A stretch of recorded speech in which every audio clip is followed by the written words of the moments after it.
Yeah, so I can see there's some people we were with last week. There's some people who are new, but I'll introduce myself briefly. I think last time I had a very long and elaborate introduction. So my name is Dr. John Ndavula, and I'm a senior lecturer at Murang'a University.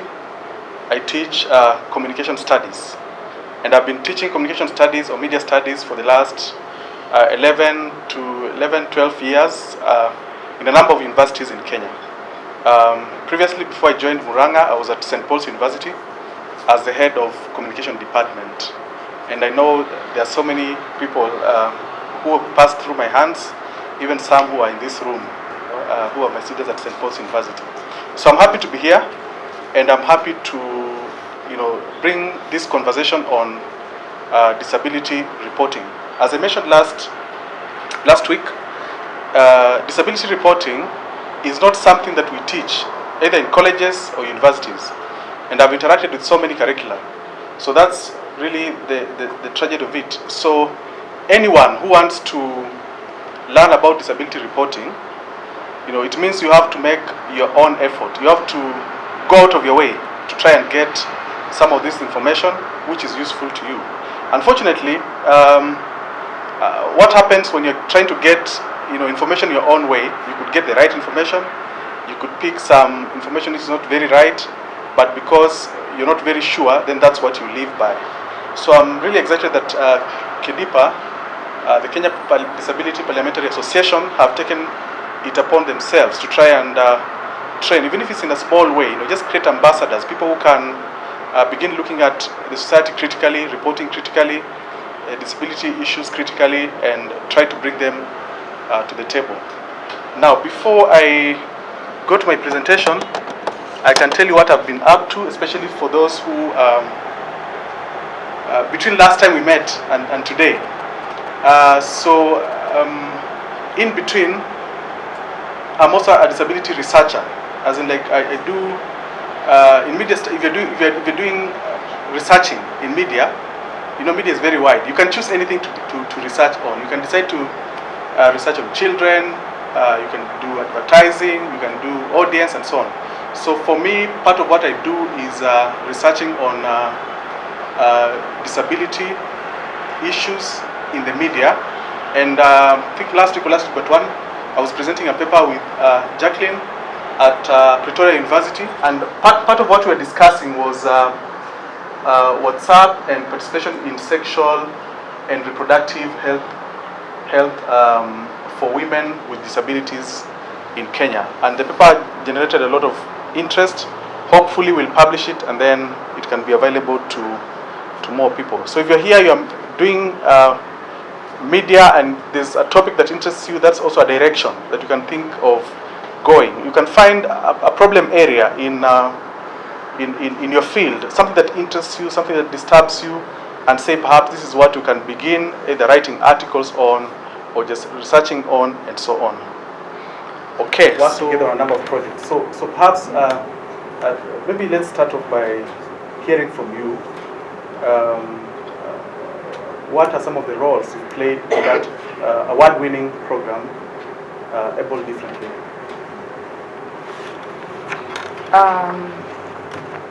Let me just start by saying I've been with Able since inception, and it was a learning experience from the word go. Okay, I thought I was very loud. Yeah, so it was a learning experience from the word go, because as you had mentioned earlier, there was no training per se. So when you're going out to do stories, you're just going to do out stories like normal reporting, So you're learning on the job. Yeah, so we got to the field, of course, with guidance from Jackie, who was, I believe, even as a producer, she was also learning, because there's really no training in the university level or anywhere. So we are seeing it right now. So you get to the field, you're not very sure of how to start, how to ask questions, if you're going to maybe ask questions that are not very friendly. So you actually gauge. And I think personally, my experience, I would actually tell the person I'm interviewing, if you're not comfortable with this question, don't answer. I will ask it, but if you're not comfortable, it's okay.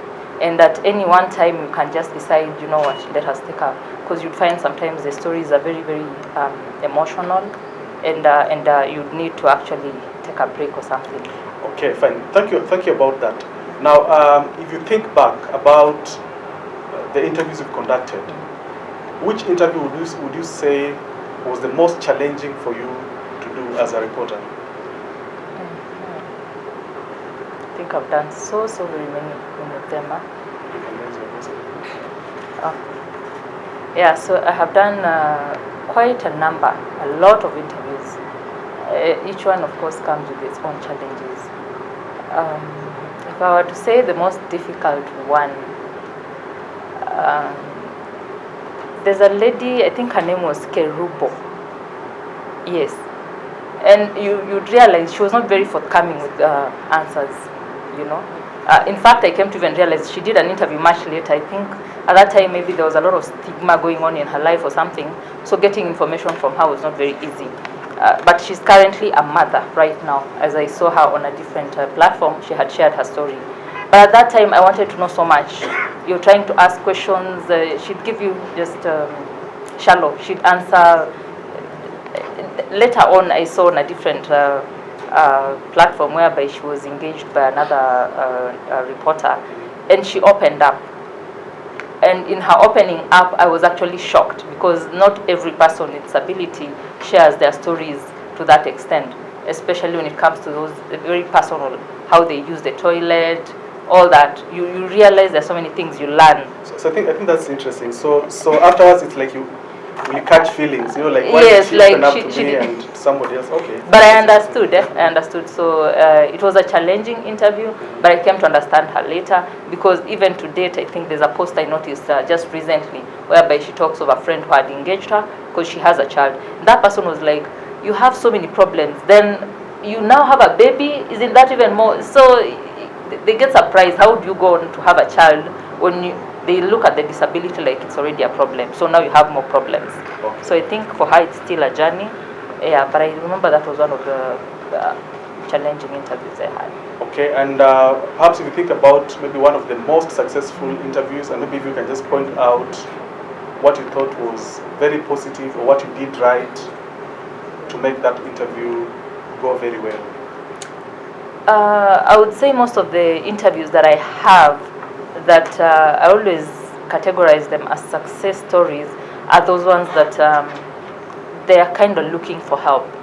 If it is financial for treatment, maybe a restoration, or maybe something like that. Maybe the surgery that is involved to restore somebody's mobility.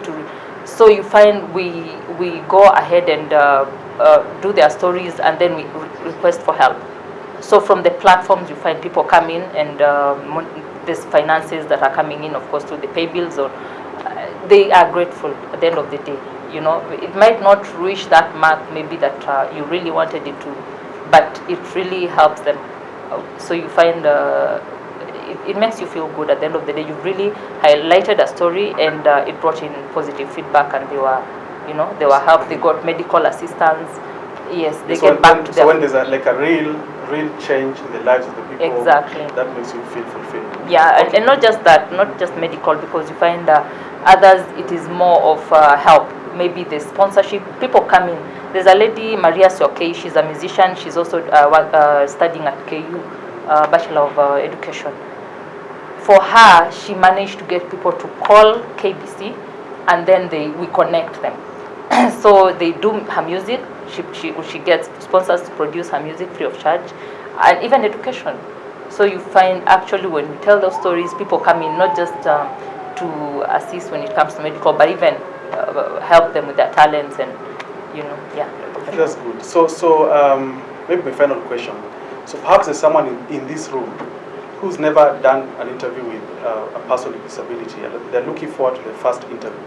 From your wealth of experience, if you could just summarize that, what are some of the tips on interviewing persons with disabilities that we can give to someone who's starting out? I think you need to, there's some level of being humble. There's a way persons with disabilities will also detect if you're not comfortable, if you're judging them, if you're just not, if you're there, just get a story and go. So I think you really need to get yourself to that level, because most of them, whenever I interview, there's always this saying, you know what, this is a club that doesn't need membership. You can join it anytime. You can walk out, get hit by a motorcycle or a bus or whatever, and then you join the club of disability. So don't go out there with stigmatization. You really need to get to that level. Like, this is normal. There's nothing wrong with it. And have that attitude of, it's okay not to be okay. You know? You'll be able to actually get there and get their story. You need to connect with these people for them to give you a story. So if you do not connect with persons with disabilities, or you are going out there, it will really be a challenge for you. You really need to get to that level. You understand this is normal, it is happening in the society. There are very many numbers of persons with disabilities. You might see a few, but the reality on ground is different. So when you're getting into it, really get into it with an open mind. Okay, thank you. So maybe what you just said is like, attitude is key. Perhaps being, mindful that you're speaking to someone who has a right to exist the same way you have a right to exist is important. Maybe I'll just ask if there's one or two questions we'd like to ask Maureen before she sits down. So from the participants, if maybe there's a clarification or a question or even a comment that you'd like to make. I think when my boss Jackie was still at KBC, some of these issues we raised at the meeting, you go on location and there's that need. These people, sometimes there's no food in their house, and you can see their children, okay, so there's that feeling of you're human. You can't just walk away and go expect Jackie to sort you out before you understand. And besides, Jackie doesn't also have that budget to sort you out. You'd be like asking from her own pocket. So it has also exposed me in this way. You get to know organizations that give out wheelchairs and whatnot. So you might do a connection. So you don't just leave such a situation like that. You tell them, you know what, in fact, you can make a phone call at that specific time and connect them, so that you don't go away and then you forget and they're not assisted. So I think with a lot of connections that I've gotten to get in touch with, I normally do my part. And if I'm on location and I have money, I think I've gone to an extent of even just borrowing to actually, the way you can do for Lisa or something, it doesn't matter. You sort out a situation, at least a meal for that day. As a matter of fact, you put it up as a routine when you do your own prayers, even in your family, you also make them part of your prayer items, because you get into their lives. You feel sometimes, if it is very those situations whereby they are low-income earners or they don't earn anything at all, and they even follow you up after that. So you keep in touch. So the relationship is ongoing. I communicate with people I did stories for a very long time ago. They'll call me anytime, even if there's something not relevant or in the same line of what I'm doing. Yeah, so it has had a positive impact in my life. I've seen life very, very differently. You learn to appreciate so many things in your life, and you learn to take one day at a time. Especially when, for most people who do counseling, there are instances where they even come out of the counseling session to debrief. Have you ever had a situation where a story was quite moving that you had to stop a bit and debrief, or probably even show emotions? Like recently we had the Kenyan presenter, Kimberly Leonard, talking about COVID and reading news, and as she was reading, she was crying. Have you ever gotten such a situation? Actually had a recent one. It was in Rongai. Yes, I actually cried. So I like to take a back seat whereby you're not in the middle where people see when you're crying. Yeah. Yes, but you have very, very sensitive. And for your information, disability doesn't have to be seen. Yeah. Yes, because we were dealing with a rape case. She's sharing her story, and she was such a young girl. But you see, mentally now she's been affected. She has to undergo counseling. Yes, and mental issues, you find when it is mental, it can cause mental illness. So understanding some of these disabilities, kuna zile zenye hautaona, you'll see somebody you don't know there's a disability.